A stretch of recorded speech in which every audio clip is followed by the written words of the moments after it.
et voies de valorisation. Donc on va écouter les intervenants et on va terminer par la discussion générale. Donc la parole à M. Daniel Pioche concernant les voies de valorisation de l'arganie à travers la pulpe du fruit. Donc c'est à vous la parole.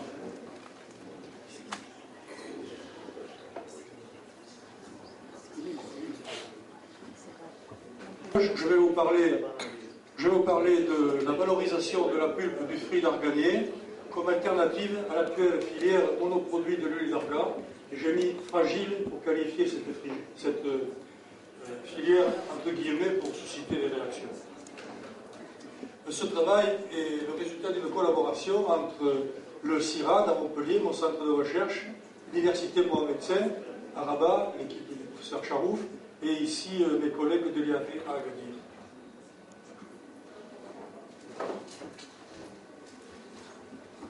Bien, pour justifier en quelque sorte cette partie de notre travail de recherche, on peut le résumer la justification en une question. En fait, est-ce que la durabilité économique de la filière arganier telle qu'elle est maintenant, est-ce que cette durabilité économique est pérenne, est garantie à moyen ou long terme? Bon, une fois qu'on a posé la question, il faut un petit peu la justifier, parce qu'en fait, elle est basée sur un seul produit, c'est une évidence, hein, l'huile d'argan, c'est un seul produit, et finalement vers des marchés qui sont de près ou de loin liés à des effets de mode et à des préférences fortes des consommateurs dans le domaine de la cosmétique et dans le domaine des aliments santé ou nutraceutiques. Ceci donc nous a incité à essayer de diversifier les produits que l'on pouvait commercialiser à partir du fruit de l'arganier. On connaît évidemment comme coproduit le tourteau d'extraction de l'huile, mais également la coque constitue un coproduit assez important en poids comme source possible de fibres pour des matériaux composites ou également pour produire de l'énergie. Et finalement la pulpe dont je souhaite vous parler aujourd'hui, donc est un composant majeur du fruit de l'arganier et qui est déjà connu par les travaux de biographie, dans la biographie comme source potentielle de produits à haute valeur. Mais hélas, la pulpe n'a pas été étudiée, a été beaucoup moins étudiée que les amendements et que l'huile d'argan.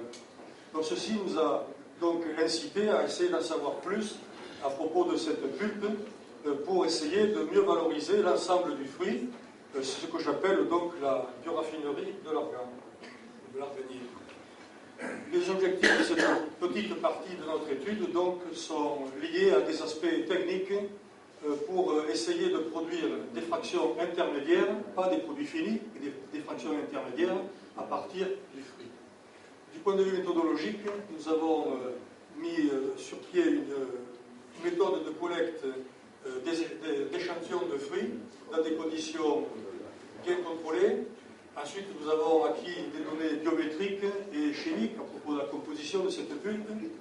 Et finalement, nous avons étudié dans le domaine technologique des options de séchage afin de stabiliser ces fruits et des options de dépulpage mécanique. Voyons la récolte. Donc, pour ce qui est des fruits mûrs, en fait, nous avons considéré mûrs lorsqu'ils tombaient. C'est critiquable déjà, peut-être, mais en fait, ça a été notre façon d'appréhender le problème. Et nous avons collecté les fruits tous les jours sous un arbre, ça a duré environ 3 semaines pour un arbre, collecté tous les jours sur un fil en polyéthylène de façon à essayer de limiter les contaminations. Nous avons aussi collecté des fruits à différents stades de maturité, c'était au mois de mai, environ au mois de mai, en goulant des arbres en entier, et donc nous avons obtenu des fruits de différentes couleurs, si vous préférez, que nous avons classés en fonction de la couleur. Les fruits verts, les fruits intermédiaires, on va dire, tournants, on dirait pour les olives, entre vert et jaune, ici, et les fruits donc prêts proches de la maturité, qui étaient déjà jaunes, mais qui n'étaient pas tombés ce jour-là. Nous avons séparé les fruits infestés par la cératite des fruits sains, et nous sommes intéressés à différents arbres du conservatoire de l'arganier ici à l'IAV, donc des arbres qui produisaient des fruits de forme bien individualisée, apiculés, ronds, ovales et fusiformes. Un mot donc sur la composition chimique de la pulpe, et ici, dans cette partie, la pulpe comprend aussi la peau qui est attachée, et donc nous avons analysé les deux en même temps. On voit sur ce diagramme que la teneur en pulpe du fruit frais augmente avec la maturité, le degré de maturité des fruits. On voit ici une autre source de variation. Dans le cas de fruits mûrs, on voit qu'il y a déjà de petites variations en fonction de la forme, mais finalement aussi à l'intérieur d'un groupe d'arbres produisant des fruits ici fusiformes, on voit qu'il y a déjà une très grande marge de variation de l'ordre de 20%. Donc ceci plaide en faveur d'essayer donc de sélectionner des arbres si on veut valoriser la pulpe en fonction de ces paramètres.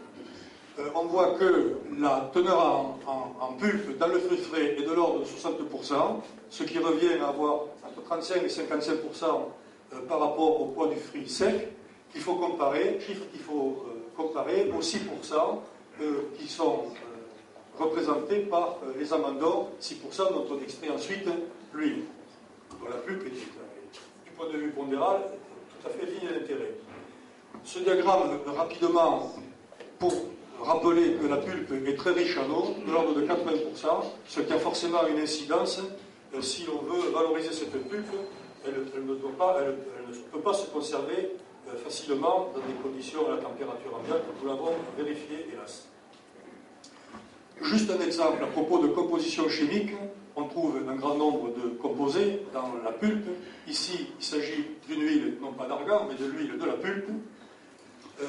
On voit que cette teneur, qui est d'ailleurs de l'ordre de 8% par rapport à la pulpe poids sec, cette teneur peut varier fortement en fonction du degré de maturité et même finalement encore plus entre des fruits de formes différentes.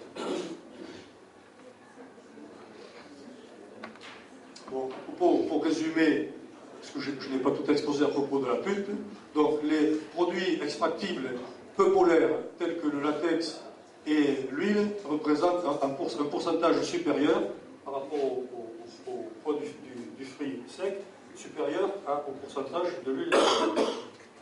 Et également, je vous rappelle donc la variabilité assez importante de la pulpe en termes de teneur et aussi de composition, et notamment la teneur assez élevée en eau, qui nous a incité à étudier des méthodes de séchage dans le but de stabilisation au moins partielle. Alors, le parti a été pris dès le départ d'éviter la lumière du soleil, d'exposer la lumière du soleil pour éviter la dégradation photochimique, et nous avons travaillé sur des fruits entiers, également sur de la pulpe séparée, je vous parlerai des fruits entiers, et ceci, nous avons testé donc un tunnel solaire à 30 degrés ou un four électrique à 40 degrés. Pour ce qui est du four électrique, donc les fruits sont disposés sur des plateaux avec une épaisseur de 2 fruits au maximum. Et on voit sur cette courbe qu'en une demi-journée environ, on atteint à cette température relativement basse une activité de l'eau inférieure à 0,5, ce qui veut dire que nous avons là stabilisé les fruits pour un stockage long. C'est-à-dire qu'on pourrait les stocker pendant plusieurs mois. Mais, en fait, j'ai oublié de dire que le coût de l'investissement pour ce système de séchage, donc, est plus élevé que celui du tunnel solaire que je vais vous présenter maintenant, lequel a été réalisé simplement à l'IAV en tendant un film en polyéthylène sur une structure faite d'arceaux métalliques, et un ventilateur a été électrique a été placé à l'extrémité de ce tunnel, et le ventilateur est utilisé uniquement pendant la durée de l'ensoleillement. On voit sur cette courbe, ici sur la courbe bleue, relative aux fruits, au séchage de fruits entiers, on voit qu'en environ, au bout d'une semaine de séchage, dans ces conditions très douces, 30-32 degrés, eh bien, on a réussi à réduire de moitié la teneur en eau, ce qui va dans le sens d'une meilleure stabilité, en tout cas permettrait, nous semble-t-il, et il faudrait le vérifier, permettrait de stocker ces fruits pendant un temps relativement court, peut-être une semaine, une dizaine de jours, avant d'avoir un lot que le fermier ait un lot suffisant pour pouvoir le livrer ensuite à l'usine de traitement. Alors, donc maintenant, la dernière partie, le dépulpage mécanique. Après quelques essais dans notre hall de technologie à Montpellier, nous avons opté pour cet appareil. En fait, il est constitué d'un tambour fixe qui est muni de trous, qui est perforé et qui permet à la pulpe de passer au travers, laquelle est récupérée ici dans un réceptacle, et le dépulpage lui-même est effectué par ces lames rotatives. Et les deux autres produits du dépulpage, la noix, on va dire classique en quelque sorte, et la peau sont éjectés par la sortie que vous voyez juste au-dessus. Cet appareil est très simple, comme vous pouvez le voir. Il est de petite capacité dans notre pilote, mais on pourrait multiplier par 50 ou par ça la capacité sans que ça gêne. Alors, un résultat rapidement. Ici, en rouge, nous voyons le pourcentage de coque cassée, qui est inférieur à 1%, je ne peux pas lire là, mais c'est de l'ordre de 0,5%, donc qui est très faible, qui laisse présager d'une huile d'argan que l'on pourra extraire, qui serait de bonne qualité. Et ici, le croissant bleu donc, montre les fruits, le pourcentage de fruits assez important déjà qui ont été dépulpés dans ce petit appareil. Et en vert, ici, le pourcentage de fruits qui n'ont pas été dépulpés. En fait, en tant que technologue, je peux vous assurer que si on avait allongé le tambour perforé, le temps de séjour aurait été plus long et le dépulpage aurait été total. Sur ce tableau, on voit donc les trois produits du dépulpage pour des fruits entiers obtenus dans différentes conditions de séchage. Si on prend l'exemple ici de fruits frais, on voit que la pulpe elle-même, la fraction pulpe représente 33%, la peau 21%, et il ne reste plus que 46% pour la noix. On voit donc que ce dépulpage mécanique avec cet appareil, en tout cas pour ces tests pilotes, fonctionne bien, ceci malgré l'hétérogénéité des fruits. Avant de terminer, je vais donc essayer de vous donner un schéma en quelque sorte de ce que pourrait être la bioraffinerie de l'Arganier. Donc les fruits seraient collectés par les agriculteurs, par les fermiers. Ils seraient séchés chez eux, parce qu'on essaie de trouver un système de séchage qui soit donc compatible avec une organisation fermière, en quelque sorte, artisanale. Puis, ils pourraient être traités ensuite par la première étape serait donc le dépulpage pour séparer les trois fractions qui seraient à valoriser. Alors, la première fraction que je vais commenter, c'est donc la noix kernel ici sur ce slide. Donc, les noix pourraient donc être traitées par le procédé actuel pour extraire l'huile par simple pression. On obtiendrait aussi le gâteau, ça c'est la technologie qui existe, elle peut être branchée. À propos donc de la pulpe et de la peau, eh bien, il faut mettre au point un procédé, ça n'existe pas encore, mais on peut donc, on est quasiment sûr qu'on arrivera à obtenir de nouveaux produits, une huile essentielle, avec des propriétés aromatiques, on va dire, un latex qui aurait des usages déjà explorés, l'huile de pulpe qui pourrait être utilisée pour la savonnerie, par exemple, et des produits bioactifs en santé humaine ou anti-insectes, ainsi que la bagasse qui pourrait être utilisée pour l'alimentation des caprins, des ovins, comme l'est le gâteau et comme l'est la pulpe, de toute façon, si on ne la valorise pas comme ça. À partir de la peau, on peut aussi extraire des cires. Je crois que c'est Zakir Bouzouba qui a déjà étudié ce genre de choses. Donc, pour conclure, donc si on veut, on confirme finalement, nos travaux confirment ceux de la littérature. Il y a effectivement une grande diversité chimique dans la pulpe qui ne demande qu'à être valorisée. Si on essaie pas de calculer, mais d'estimer un petit peu la valeur que l'on pourrait ajouter à la pulpe par rapport à l'usage actuel qui est comme fourrage, eh bien, l'ensemble des produits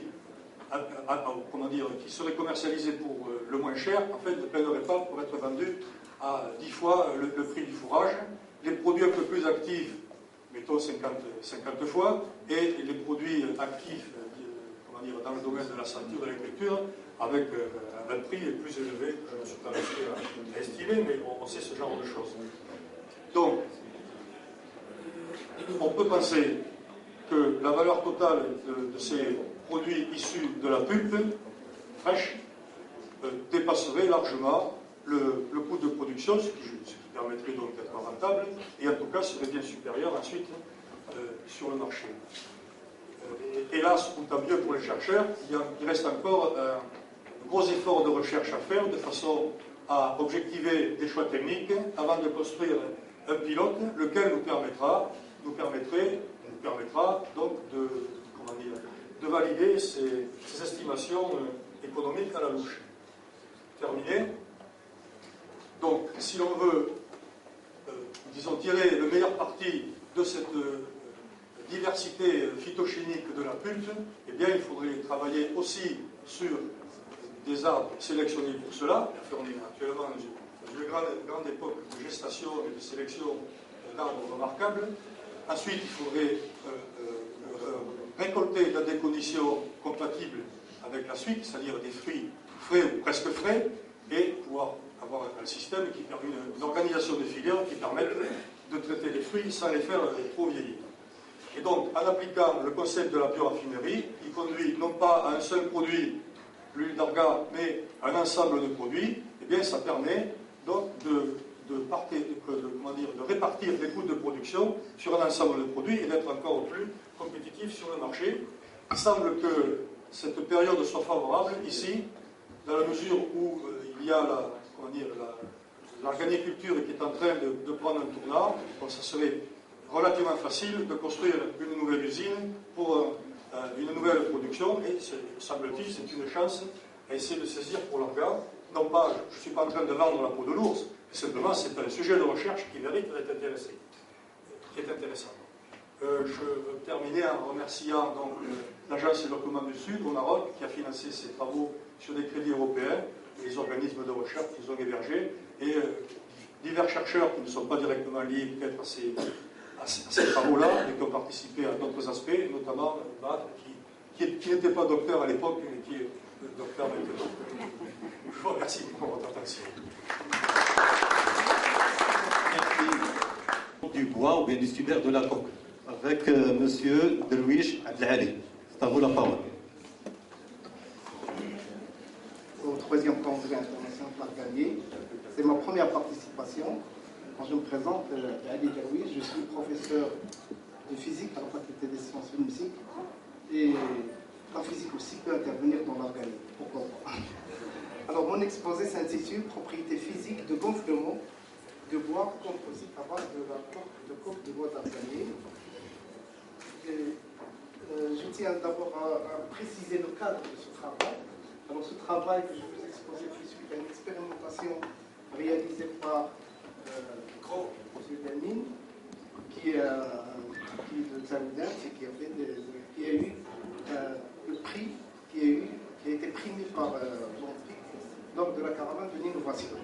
Et ce matériau qu'il a fabriqué, avec son accord, on a essayé de chercher, de caractériser et déterminer les propriétés physiques de bois composite.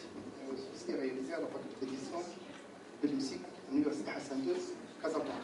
Alors, mon exposé se fait de la manière suivante. Donc, je vais faire une introduction générale sur le bois composite, un peu d'historique et puis son utilisation. Je vais définir les objectifs de ce travail. Ensuite, on va donner deux résultats. Alors, pour le gonflement, on va d'abord regarder le gonflement de la coque entière, et après, on va regarder le gonflement du bois composite formé par cette coque et une matrice. Et puis, je terminerai par des conclusions et des perspectives. Alors, le bois composite, bon, ça date de 1975. C'est un Japonais qui a eu l'idée de fabriquer ce bois composite suite à l'utilisation massive du bois exotique qui a été menacé à l'époque. Et donc, c'est un matériau innovant composé de fibres de bois et de résine plastique, essentiellement. Puis il y a des colorants, etc. Il est conçu à l'origine pour... Alors, ce bois composite s'utilise dans les bâtiments. Dans le bâtiment, donc, on peut faire des terrasses avec ce bois composite. On peut l'utiliser aussi dans les plages de piscine, dans les pontons, et plusieurs... je vais vous donner quelques photos de l'utilisation de bois composite. Dans l'aménagement extérieur durable, on peut faire des habillages et isolation de façade, comme on le voit là-bas, hein, dans les usines, etc. Et on peut utiliser aussi pour le mobilier intérieur, on peut fabriquer tout ce qu'on peut avec ce bois composite. Alors ici, c'est une façade d'un supermarché au Japon de 4000 mètres de superficie qui a été faite entièrement par le bois composite. Les Japonais sont très en avance dans la fabrication de ce matériau. On peut aussi utiliser pour la construction de maisons. Alors c'est un excellent, il est imperméable à l'eau et la chaleur aussi. Il y a la chaleur, donc c'est un très grand. Alors, il s'utilise aussi dans les piscines, comme je l'ai dit au début. Donc ça, c'est vraiment, il est imperméable à l'eau. On peut avoir des différents avantages de l'utilisation du bois composite. Alors, je cite parmi les avantages, il est durable, il est imputrescible en présence de l'eau, donc il ne pourrit pas avec l'eau, pas comme le bois. Il est sans entretien structurel, il est non glissant, solide. Esthétiquement, il est proche du bois, parce qu'on peut ajouter des colorants et donner des différentes couleurs. On va avoir une grande nombre de couleurs. Alors, il n'y a pas d'imperfection, il n'y a pas de nœuds. Hein, dans le bois, souvent, on trouve des nœuds qui peuvent donner des mauvaises images du bois. Il est recyclable à l'infini. Ce bois, on peut le recycler, on peut le broyer, on verra dans la présentation de la préparation, on peut le broyer puis le mettre dans une autre matrice polymère pour former un autre bois composite. Bilan écologique, on minimise l'empreinte carbone dans les usines. D'ailleurs, il y a une grande usine au Japon, plein centre du Japon, de fabrication de bois composite qui n'est pas polluant du tout. Alors, principe source de la farine, je dis la farine de bois, de fabrication du bois composite. Alors, à part le Japon, l'Europe et les États-Unis utilisent surtout du bois dur ou résineux qui proviennent des sapins ou des pins. Ouais. Donc, on va broyer, on fabrique une farine de bois qu'on va mélanger avec une matrice polymère. Alors, il y a aussi les coques de noix d'amande. Alors, en Chine, ils utilisent des fibres de bambou, très répandues en Chine, qu'on peut broyer et que fabrique des bois composites. Alors, notre objectif, c'est de valoriser la coque du fruit de l'arganier dans le domaine du bois composite. Alors, pourquoi pas les autres, ils ont travaillé sur d'autres farines, et nous, on va essayer de travailler sur la farine de bois composite qui provient de la coque de noix de l'arganier. Alors, avant de commencer, je vais faire juste un petit l'étude de la coque de noix d'argan. Bon, je rappelle un peu, ça c'est plusieurs intervenants avant moi qui ont bien exposé tout ça. Donc c'est un peu la cartographie de l'argan au niveau national. Donc, je passe. Alors pour me situer sur la coque, alors je dirais que pour avoir de l'huile d'argan, il y a l'arbre, l'arganier. L'arbre l'arganier donne de fruits, puis le fruit il est séché, concassé, etc. Donc je passe en diagonale sur ça pour obtenir de l'huile d'argan. D'accord? Alors ce que le Maroc produit, il y a une production annuelle entre 2500 et 4000 tonnes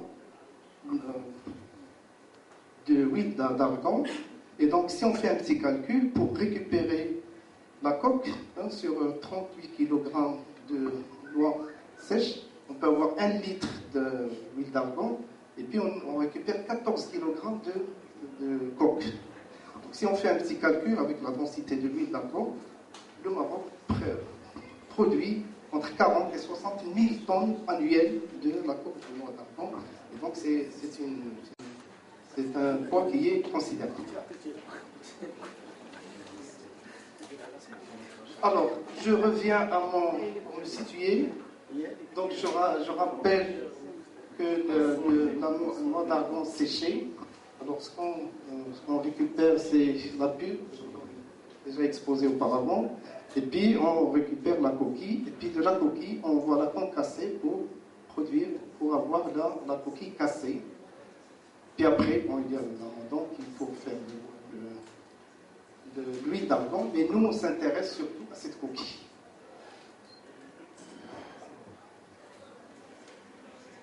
Je vais d'abord rappeler quelques utilisations connues de la coque du fruit d'argan. Alors en cosmétique, les vertus de cette coque permet de faire un gommage pour le visage par la poudre de la coque de noix d'argan. Il permet la libération de l'épiderme, des cellules mortes. Il y a une activation de renouvellement cellulaire et puis il y a une stimulation de la microcirculation du sang. Tout ça, ce sont des vertus de la coque de noix d'argan. Alors, on l'utilise aussi comme un combustible pour le chauffage et pour le culinaire. Alors, autre voie de valorisation de la coque d'argan, c'est le bois composite. Alors, je vais ici présenter les propriétés physiques. Comme j'ai dit, on vient de commencer à faire ces études sur le bois composite. Et donc, la première des choses, c'est de voir le gonflement. Est-ce que la coque gonfle ou le bois composite gonfle? Alors, je ne vais pas trop vous présenter de formule, mais je vais vous présenter une formule qui est simple. C'est concernant le coefficient de gonflement. Alors, comment on procède? On prend la coque, on va la mettre au laboratoire dans une éprouvette et on va la remplir d'eau. On va la laisser pendant 15 jours. On va faire des relevés tous les jours. Je vais vous présenter les cours tout à l'heure. Alors, M, c'est la masse journalière. M0, c'est la masse initiale. C'est la masse avant d'introduction dans l'eau. Et donc, on peut présenter. Donc, M, c'est la masse de la coquille en présence de l'eau. Puis M0, c'est la masse initiale. Et donc, ce coefficient nous renseigne sur le taux de gonflement de la coquille de noix d'argan. Alors, ici, on a choisi. Ici, j'ai choisi deux coques pour être comparables. Donc, la coque d'argan et puis la coque d'amande, enfin, qui sont un peu de la même famille. Et puis, on a suivi le gonflement durant les 14 jours. Alors, on remarque bien que la coque d'argan reste pratiquement imperméable à l'eau. On gonfle un tout petit peu ici, mais il reste pratiquement même. Alors que l'amande gonfle un tout petit peu. Alors, pour comparer par rapport aux autres farines de bois composite, on a pris l'acajou, puis le bois rouge. On a mis la même quantité, puis on a essayé de laisser dans l'eau pendant 15 jours. À chaque jour, on fait des relevés de bois. Donc, on voit bien que la coque du noix d'argan est vraiment un eau qui est imperméable, presque imperméable à l'eau. Alors, une fois qu'on a étudié cette propriété, on va essayer maintenant de mettre mise en œuvre du bois composite.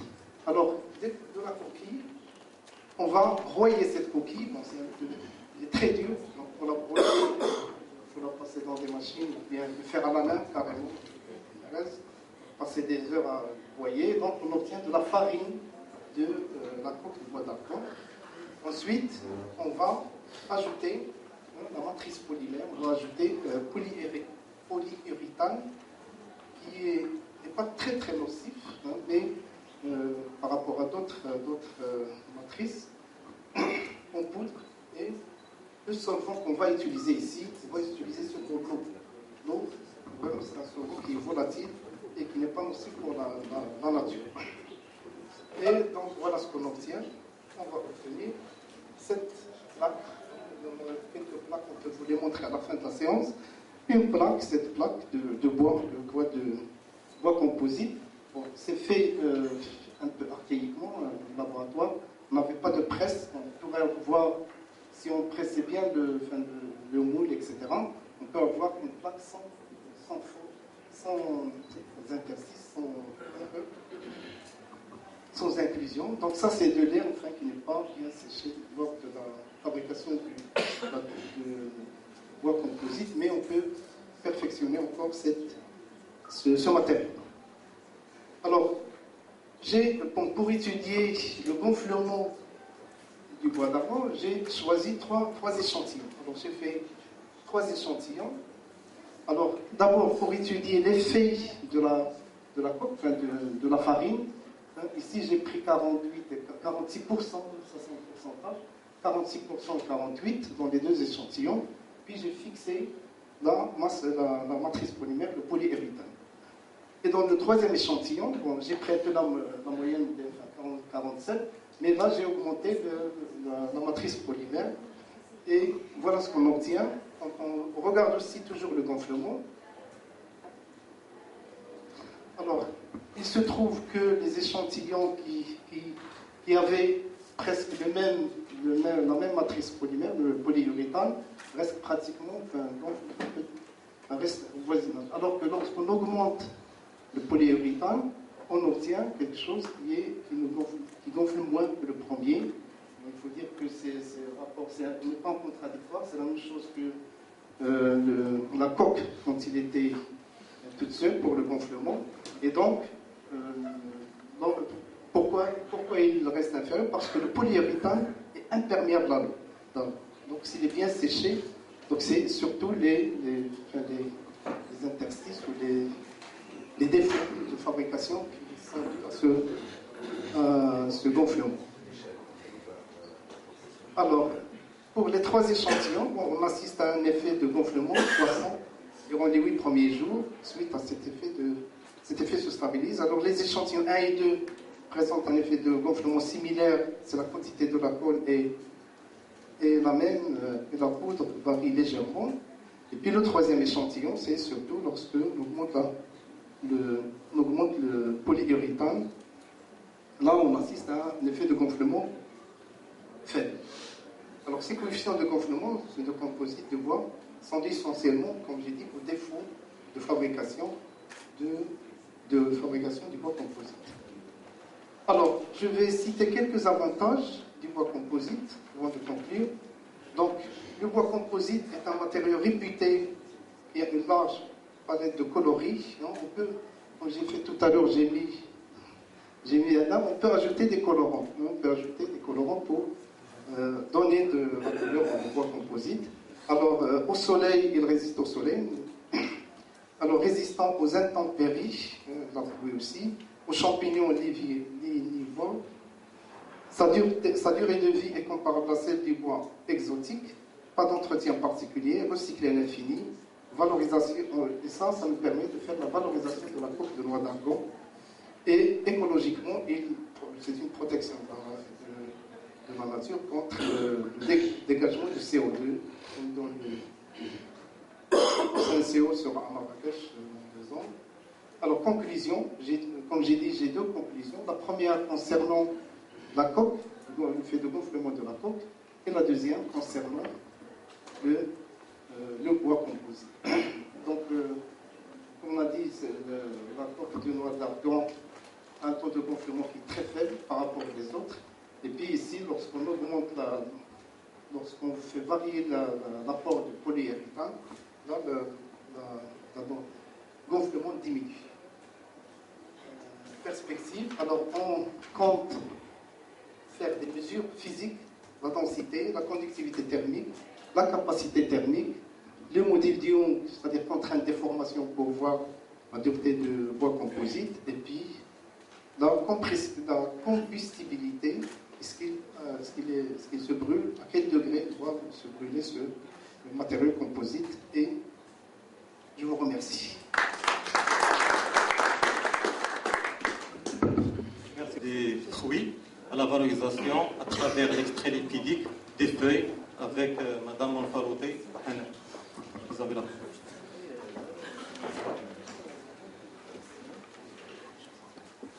Mesdames et messieurs, honorable assistance, bonjour. Ça me fait un grand plaisir d'être parmi vous à la 3e édition du congrès de l'Arcanie. Et je profite de cette occasion pour remercier le comité d'organisation pour cette invitation. Alors, ma présentation aujourd'hui s'intitulera sur la composition chimique de l'extrait lipidique des feuilles d'arganie. C'est un travail qui fait partie de la thèse de doctorat de mon collègue Badr Qatar et qui a été effectué au laboratoire de Corgras, et cela à l'Institut de Max Rubner en Allemagne. Vous connaissez tous l'arganier ou Arganis spinosa, c'est un arbre qui est endémique au Maroc. Il joue un rôle socio-économique très important. Et c'est un arbre à multi-usage. Donc on trouve déjà le bois, la coque qui sont utilisées surtout pour la combustion, et aussi les feuilles, la pulpe pour l'alimentation de la bétail et des chèvres. Et c'est à partir des abondants qu'on obtient la fameuse huile d'argan. Donc l'utilisation, comme on l'a vu, la plus connue de l'arganier, c'est à travers son huile d'argan qui est utilisée surtout pour des fins alimentaires, cosmétiques et thérapeutiques. Par ailleurs, des propriétés médicinales de l'arganier sont également attribuées à ces feuilles qui font aujourd'hui l'objet de nombreuses recherches scientifiques.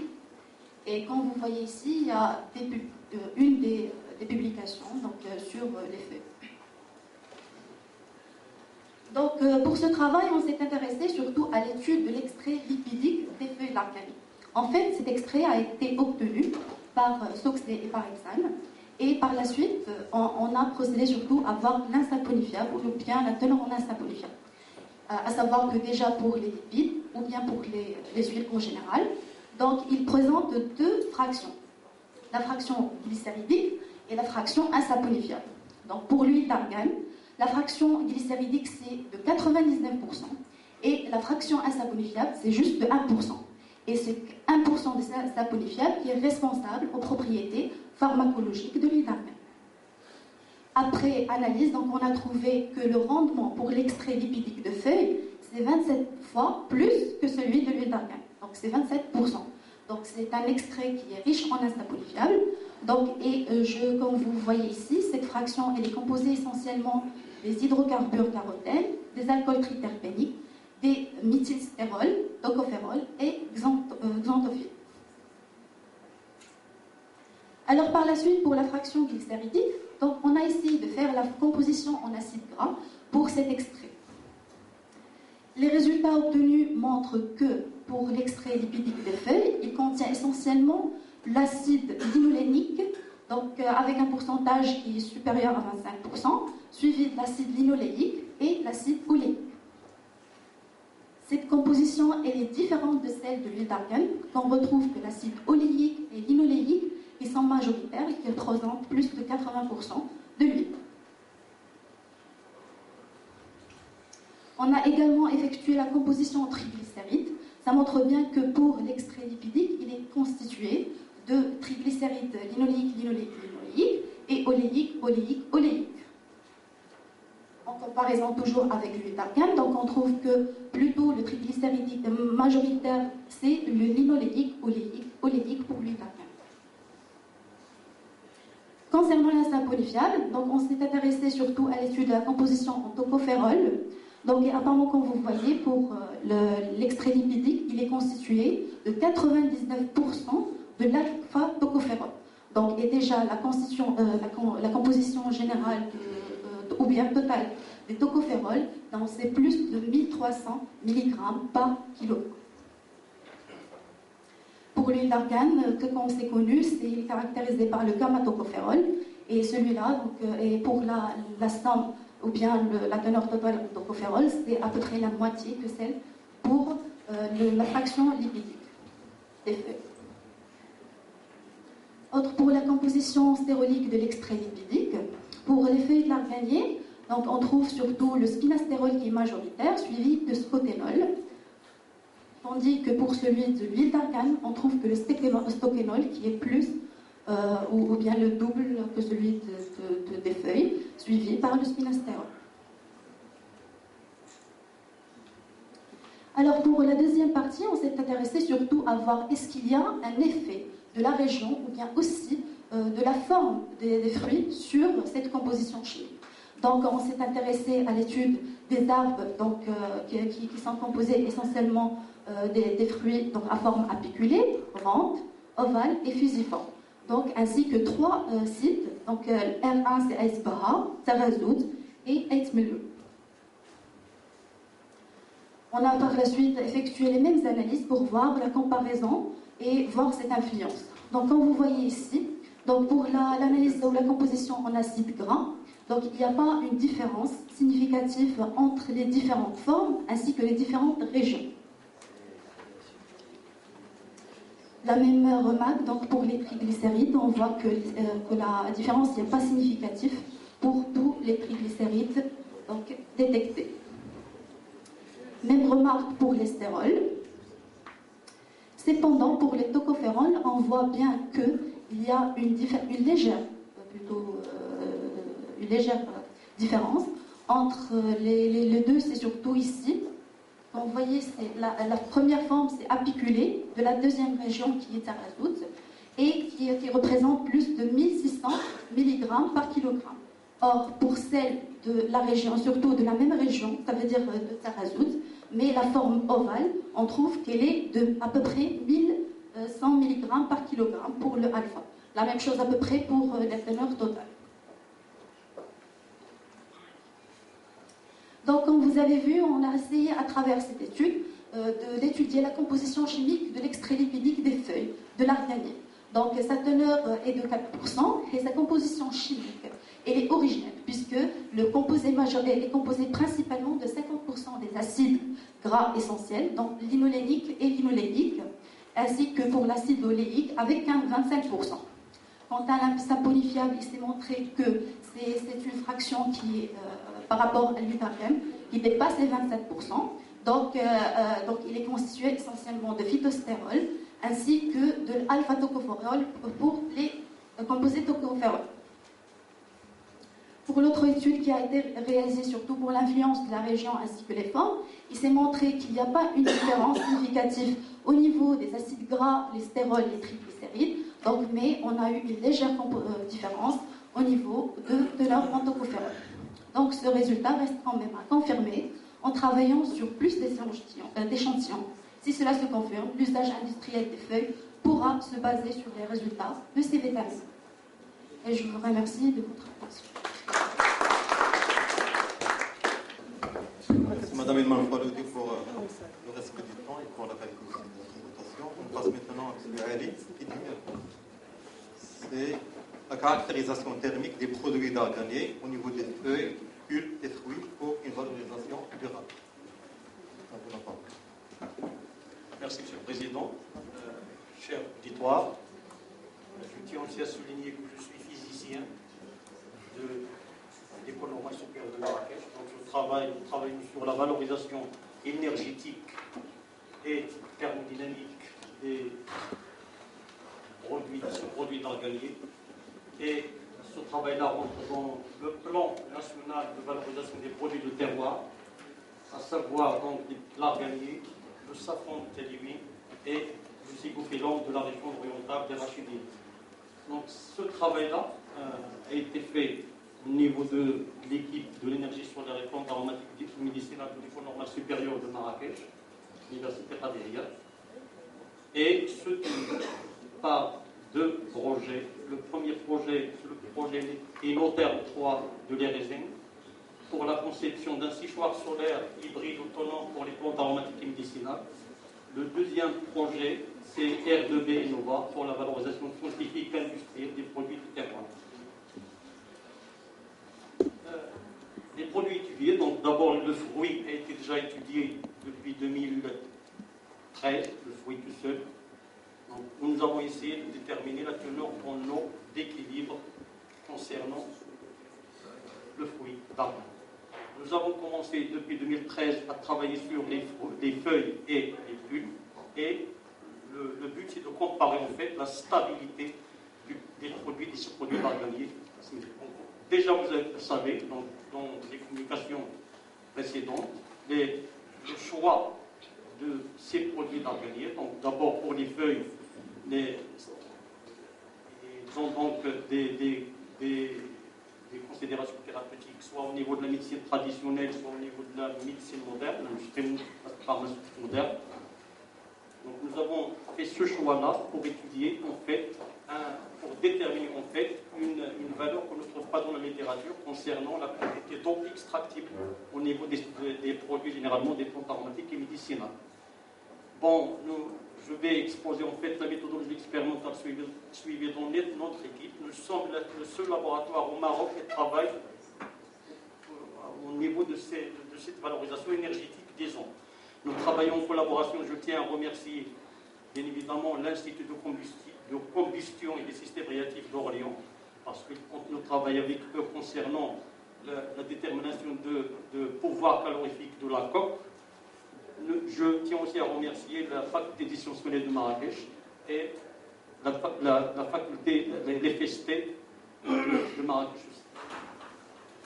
Le but, les objectifs et les intérêts de ce travail, d'abord déterminer une valeur très importante, ce qu'on appelle une carte d'identité hygrostructurale concernant le matériau, à savoir à déterminer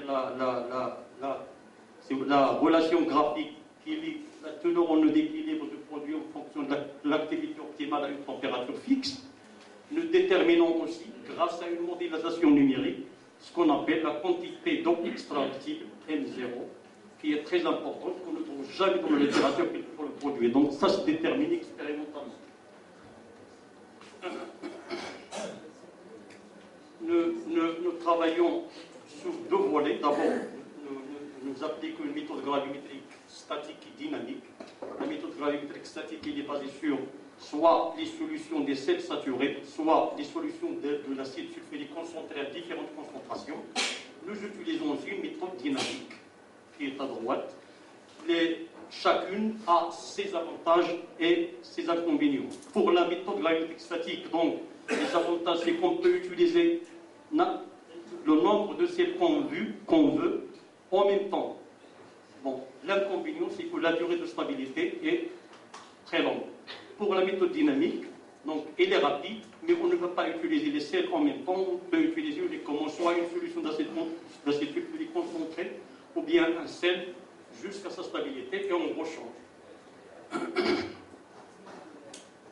Pour les trois, ce produit à gagner, donc la durée de l'équilibre hygroscopique, donc pour les fruits, c'est 1 semaine. Pour la pulpe, 2 semaines. Et pour les feuilles, c'est presque 11 jours, donc 1 semaine et demie pour arriver à la stabilité de la désorption et de l'absorption.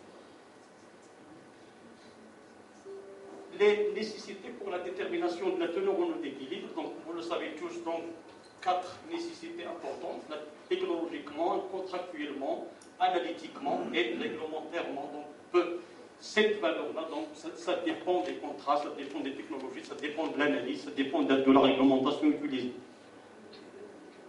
Nous avons tracé dans ces deux figures-là les isothermes de désorption et d'absorption des 3 produits. Et vous allez remarquer que les feuilles, donc d'abord le fruit en bas, donc il a une teneur en eau qui ne dépasse pas 14-15%, disons. Pour les feuilles, donc c'est environ jusqu'à 20%, et pour le péricarpe, la pulpe, ça peut arriver jusqu'à 85-82%. La même chose pour l'absorption. Vous allez aussi remarquer que les courbes de sorption pour les deux désorptions et absorption sont des courbes de type de sigmoïdal, donc signées par l'Union internationale du chimie pure et appliquée. C'est généralement pour la majorité des produits végétaux. Ici, nous mettons en évidence un phénomène très important pour les plantes, généralement pour ce qu'on appelle les plantes grasses, les plantes contenant des huiles. Donc pour ces plantes-là, vous allez remarquer que la désorption et l'absorption généralement ne coïncident pas. Nous remarquons donc pour les pulpes, la désorption et l'absorption sont 2 courbes différentes. Pour les feuilles, c'est le contraire, donc le phénomène est réversible. Et pour le fruit, donc c'est un phénomène d'hystérésis, ce qu'on appelle le phénomène d'hystérésis, qui est un phénomène très faible, donc n'est pas accentué. Ce phénomène d'hystérésis est un phénomène très important qui s'explique de différentes manières selon l'option qu'on choisit. Donc les physiciens l'expliquent d'une manière scientifique par ce qu'on appelle l'équation de Kelvin, qui est la pression de saturation au rayon de pore, donc la porosité. Lors de la désorption, le pore est faible, donc Rm est faible, donc la pression de saturation de la désorption augmente, puisque c'est inversement proportionnel, et c'est l'inverse pour l'absorption. Mais les biologistes l'expliquent de notre manière, ce qu'on appelle l'effet de mémoire. Donc les plantes, généralement, ne retiennent pas le cycle, si vous voulez, de la réversibilité, elles retiennent uniquement le début et la fin.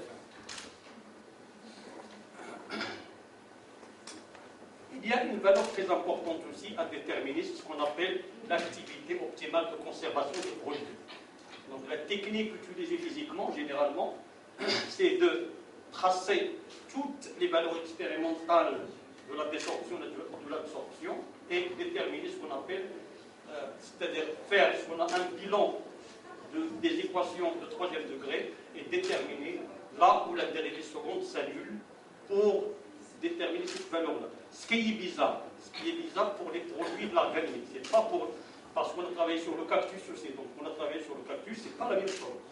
Pour l'organisme, ce qui est bizarre, c'est que malgré la différence entre les feuilles, les fruits et la pulpe, nous trouvons des pollénantoses 3 différents, mais ils s'annulent tous. Tous les sous-produits s'annulent pour la même valeur, égale à 3%. Nous avons aussi fait la modélisation par l'équation de Gotchina et Anderson et de Bauer, GAP, qui s'appelle GAP, pour déterminer la teneur en eau extractible des sous-produits d'organier pour les feuilles et la pulpe et le fruit. Donc nous trouvons des valeurs différentes. Le fruit, c'est dans la gamme des températures 30-50 degrés, c'est presque 3%. Pour la pulpe, dans la même gamme de température 11%. Et pour les feuilles, 6% de matière sèche. Nous avons tracé les données expérimentales de la désorption et celles prédites par le modèle de GAP.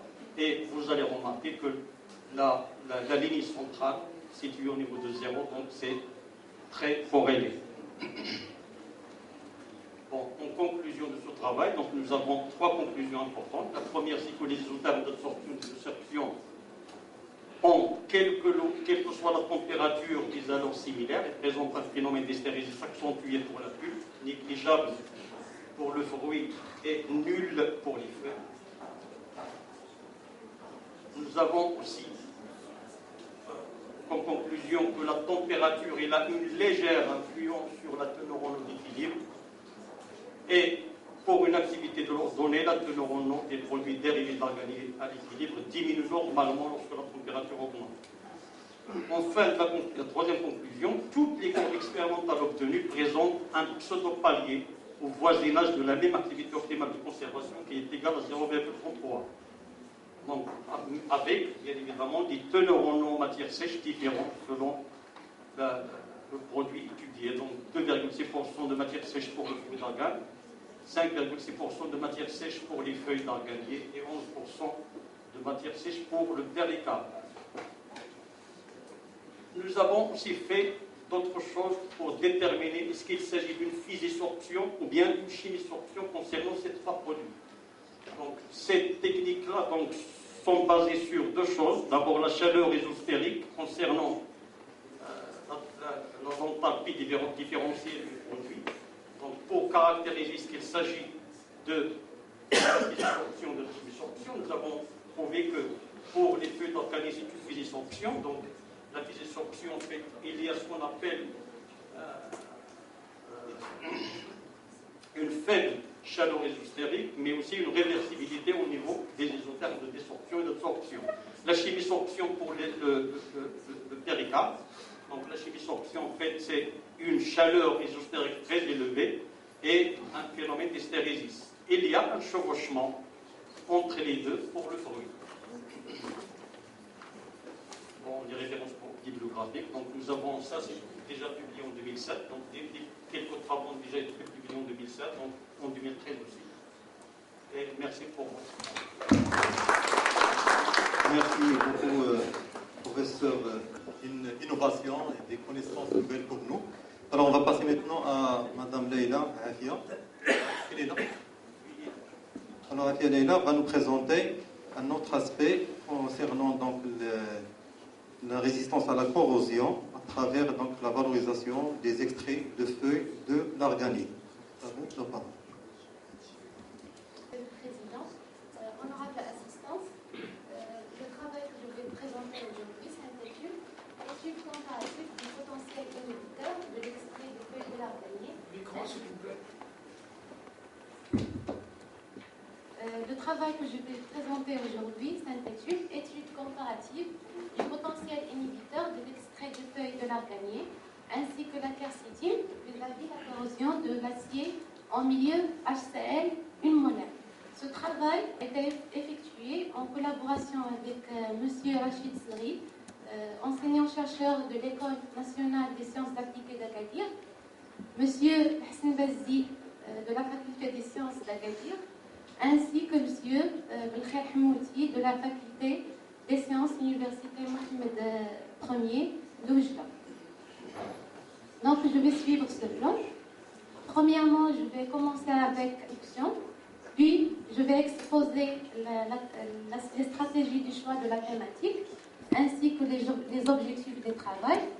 Et puis, je vais entamer le volet chimie-physique qui concerne l'étude comparative du pouvoir inhibiteur de l'extrait des feuilles de l'arganier, la quercétine, vis-à-vis de la corrosion de l'acier en milieu chlorhydrique.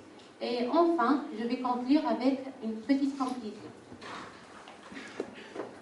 Comme vous savez, l'acier est le métal le plus utilisé en industrie.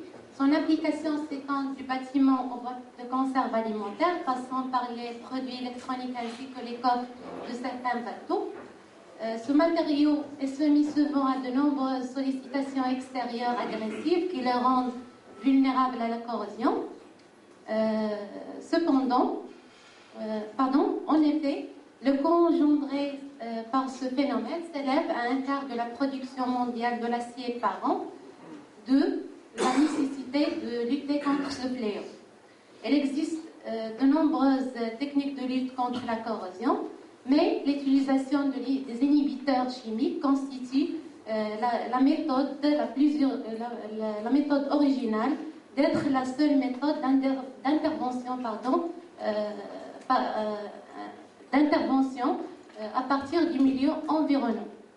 Il existe plusieurs molécules chimiques, mais dans la plupart des cas, sont des molécules toxiques vis-à-vis l'être vivant et l'environnement. Ces dernières décennies, les chercheurs ont tendance à élaborer un nombre de molécules dits écologiques ou bien des inhibiteurs verts. Donc, dans cette thématique, que nous avons choisi de travailler sur l'extrait des feuilles de l'arganier ainsi que la quercétine. Comme vous savez tous, c'est un flavonoïde qui fait partie des principaux flavonoïdes contenus dans l'extrait de l'arganier. Cette thématique a été choisie pour 3 raisons essentielles. La première, l'importance de la flore marocaine qui est caractérisée par sa richesse et son taux d'endémisme, notamment l'arganier dans notre région Souss-Massa. La deuxième raison, c'est notre devoir à participer à la protection de l'environnement durable et au développement durable par l'utilisation des inhibiteurs écologiques. Et la dernière, c'est pallier à la problématique de la détérioration des installations métalliques utilisées dans diverses applications industrielles et qui causent des dégâts économiques qui sont énormes, surtout dans les décapages aux acides. Donc, ce travail a deux principaux objectifs. Le premier, c'est sur le plan économique.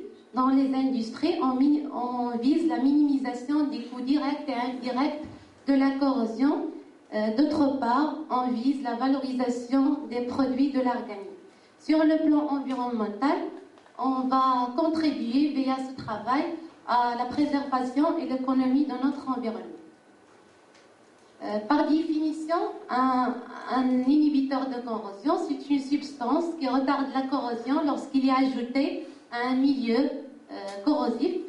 Et donc, du fait que le processus de corrosion est constitué de 2 réactions minimum, de 2 réactions partielles minimum, donc on aura des inhibiteurs cathodiques, des inhibiteurs anodiques et des inhibiteurs mixtes. Ce travail, cette étude a été menée par 2 méthodes électrochimiques. La première, c'est la méthode électrochimique stationnaire qui concerne des courbes de polarisation. Et la deuxième méthode, c'est la méthode électrochimique transitoire qui est basée sur le tracé des diagrammes d'impédance électrochimique. Donc je passe au résultat. La méthode électrochimique stationnaire nous permet de dire que les branches cathodiques montrent des droites, c'est-à-dire les droites de Tafel, indiquant que le mécanisme de la réduction de l'hydrogène se fait selon un mécanisme d'activation pure. Ainsi, on pourra noter que les deux réactions anodiques et cathodiques sont affectées. Donc, il s'agit de deux inhibiteurs qui sont mixtes. On voit aussi clairement que la réaction partielle, ou bien les courants partiels cathodiques sont affectés, qui correspondent à la réaction de réduction du proton H+. Ainsi, la densité ou bien le courant de corrosion anodique il est aussi réduit et cela correspond à la réaction de dissolution du fer. Voilà les paramètres électrochimiques issus de cette étude. On voit clairement que les densités de courant de corrosion sont affectées. On aura une diminution des densités de courant de corrosion. Parallèlement, bien sûr, par l'ajout de différentes concentrations de l'inhibiteur, et cela se traduit par les efficacités inhibitrices des deux inhibiteurs qui augmentent en fonction de la concentration, soit pour l'extrait de l'arganier ou bien pour la quercétine. On atteint un maximum de 95,2% pour l'extrait des feuilles de l'arganier et 98,2% pour l'extrait, pour la quercétine. Passons donc cela confirme qu'on a un blocage des sites actifs par l'absorption des différents composants des deux inhibiteurs à la surface de la cible. Passons maintenant à la méthode électrochimique transitoire. Le tracé des diagrammes d'impédance électrochimique montre des semi-boucles capacitives qui augmentent de taille avec la concentration pour les deux inhibiteurs. On pourra dire qu'on a un processus de transfert de charge. La diminution de la mobilité des macromolécules. Pour la résistance à l'attraction, on voit une diminution de la résistance à l'attraction en fonction de la teneur en charge. Cela est dû à une mauvaise liaison interfaciale entre la matrice et les particules et à la concentration des contraintes grâce à des défauts à l'interface des particules et à la matrice. Pour l'élongation à la rupture, on voit une diminution, on voit que la même chose pour la coque des noix d'arganium, toujours une diminution de la coque des noix, une diminution de l'élongation à la rupture, l'élongation de l'allongement de la coque des noix d'arganium. Cela est dû à la fragilité du granulat de la coque des noix d'arganium. Donc on va passer par la troisième partie, c'est la partie des propriétés thermiques des matériaux biocomposites à base de la coque des noix d'arganium. Donc, pour l'analyse thermogravimétrique est réalisée à l'aide d'un analyseur DTG60. Donc, sur la figure, on voit la variation ou bien la dégradation de la coque des noix d'arganium en fonction de la température. On voit que pour la composite, il y a une petite influence de la coque des noix d'arganium sur la stabilité de la matrice PLA. Cela est dû à la dégradation rapide de la coque des noix d'arganium comparée à la matrice PLA. Donc ici on va faire une comparaison et montrer l'effet de la vitesse de chauffage. On a 3 vitesses de chauffage pour déterminer la stabilité des composites. PLA, coque des noix d'arganium, renforcée à 10%. On a 5 degrés par minute, 10 degrés par minute et 20 degrés par minute. On voit dans la comparaison que puisqu'on augmente la vitesse de chauffage, le matériau devient plus stable.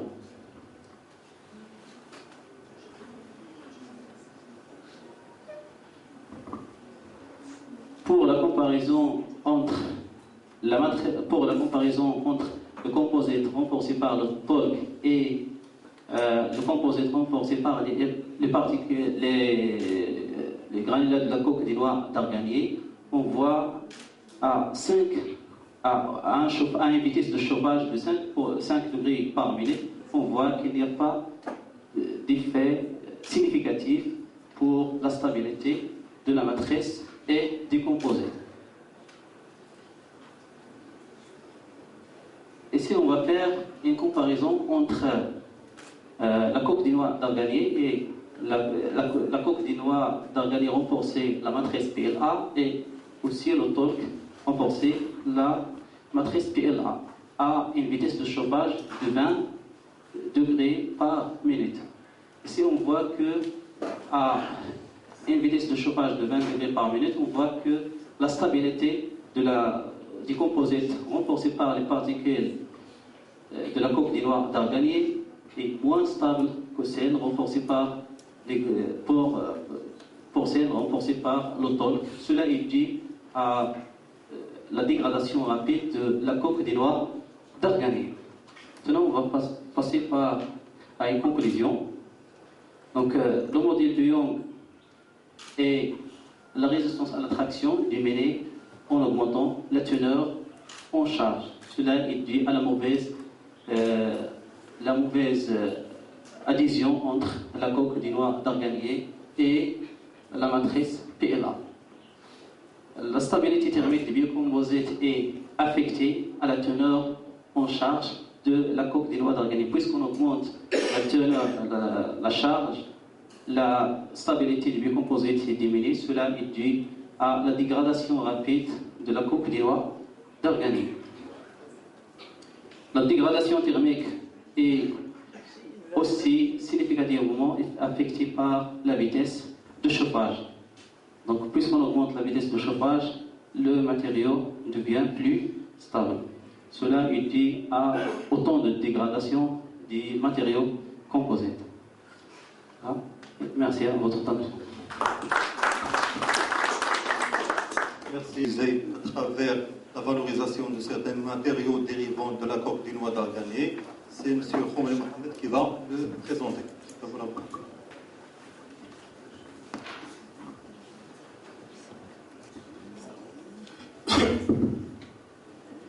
Monsieur le Président, chère présence, permettez-moi d'abord de remercier les organisateurs de ces journées pour cette occasion d'échange que je partage entre nous. Dans le cadre de notre sujet de recherche, on a choisi de traiter de tel sujet: l'application d'un nouveau matériau dérivé de la coque de noix d'arganier dans le traitement des eaux usées. Pour aborder ce sujet, je vais suivre le plan suivant.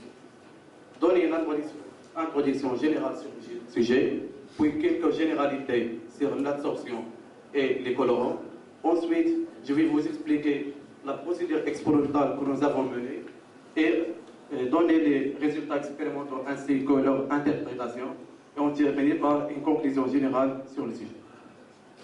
L'arganier, cet arbre endémique du Maroc, il ne s'arrête jamais de nous surprendre avec ses potentiels et ses domaines d'application. Aujourd'hui, on va l'utiliser dans le traitement des eaux usées. L'eau, cette molécule simple, source de vie sur Terre, elle couvre les 3/4 de notre planète, ce qui donne l'impression fausse qu'elle est inépuisable. Mais la majorité de cette eau, elle est salée. Alors il ne reste pour l'homme qu'une faible quantité qui lui sert à boire pour fabriquer son aliment. À ce problème-là, il s'ajoute un autre, c'est qu'on nous déposons des polluants dans cette faible partie qui nous sert à boire.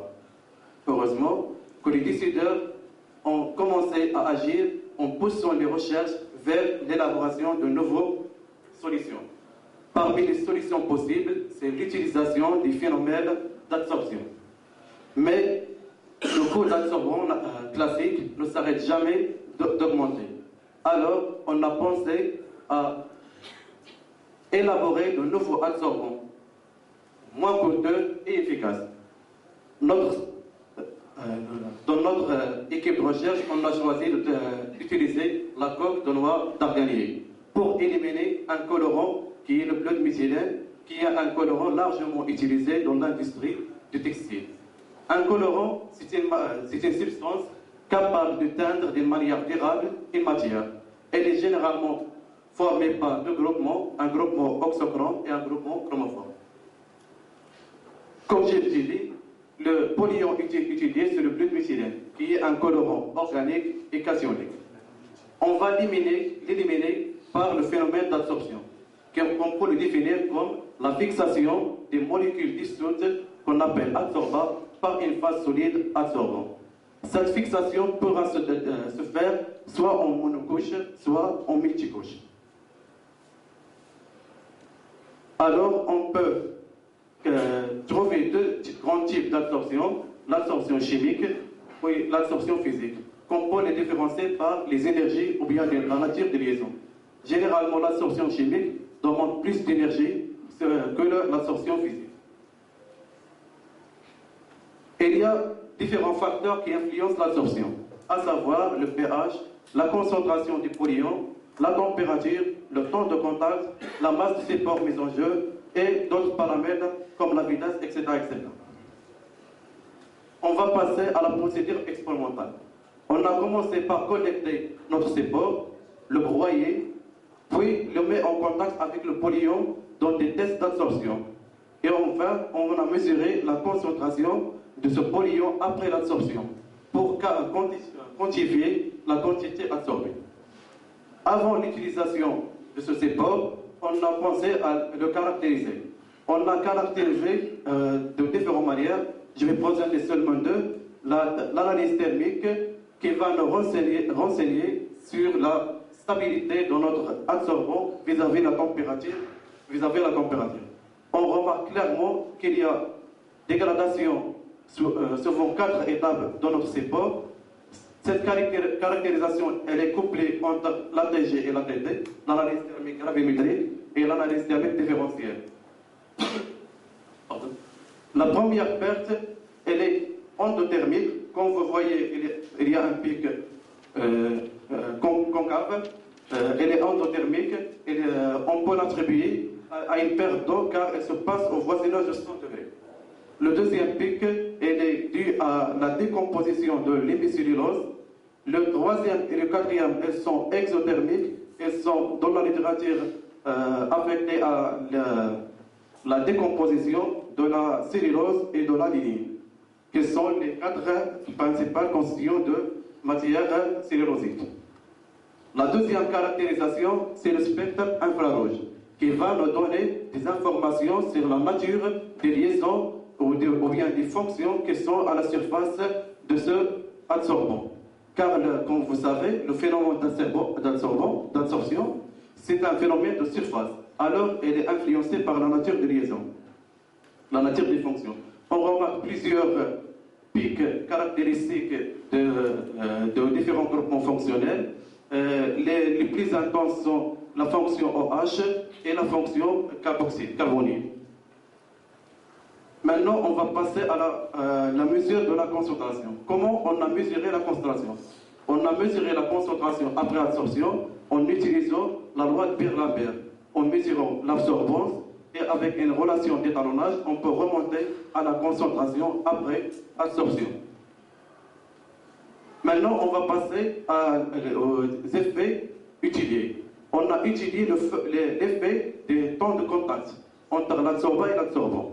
On remarque en général une augmentation du rendement en fonction de l'eau. C'est-à-dire en fait encore les phospholipides et d'autres lipides. C'est une méthode qui est intéressante aussi. On applique l'une ou on applique l'autre, ça n'est pas la même chose. Donc là, c'est le choix qui a été fait par ces chercheurs a été de s'intéresser aux lipides polaires, aux lipides non polaires. Pardon. Si la question posée par notre collègue avait concerné plutôt le procédé qui pourrait être utilisé à l'échelle industrielle pour extraire ces lipides, alors dans ce cas, effectivement, l'hexane peut être critiquable, et en tout cas pourrait être évité. Il existe d'autres solutions techniques. Soit on peut utiliser maintenant une nouvelle technique, le CO2 supercritique, qui pourrait s'appliquer à, vu la teneur en insectes bonifiables élevée, le prix de ces produits pour justifier d'utiliser cette méthode. C'est du gaz carbonique compressé. Également, il y a maintenant, disons, une évolution qui va dans le sens d'essayer d'extraire des produits non hydrosolubles, quand même en utilisant de l'eau. Ça fait partie des sujets de recherche à la mode, en quelque sorte, éviter les solvants. Voilà les précisions que je tenais à donner. Merci. Merci. Juste un petit complément en relation avec la forme des et la composition, peut-être en huile, quelque chose de bien en stérol, etc. Je pense que c'est intéressant parce que ça confirme en quelque sorte ce qui a aussi été cité dans d'autres travaux, que si jamais on trouve que certaines corrélations sont des corrélations de coïncidence et non pas des corrélations de cause à effet. Et par suite, c'est pas ce critère de qualitatif, de caractère qualitatif, il est loin d'être un marqueur pour un tel rendement, surtout qualitatif, en termes de produits, en type de stérol ou bien en type de classe, bien teneur en acide gras. Bon, je vais faire cette parenthèse et effectivement, vos résultats la confirment. Alors, je passe à M. Ben Smaïl Youss, Afia Leila. Je pense est-ce qu'il y avait une question? Oui.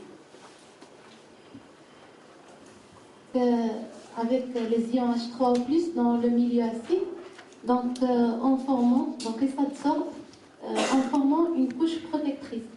C'est cette couche protectrice qui rend le métal inaccessible à la corrosion, donc à l'attaque des ions H3O+. Donc ces inhibiteurs parfois ont un effet inhibiteur qui est mieux que le cas de la galvanisation ou bien de l'utilisation des procédés thermiques, par exemple. Est-ce que j'ai répondu à votre question? Oui, je peux revenir un petit peu à la question, si on a le temps. Non, on n'a pas le temps. Auriez-vous une idée de la durée de la protection, si vous voulez, puisque même la galvanisation ne permet pas que le produit soit immortel.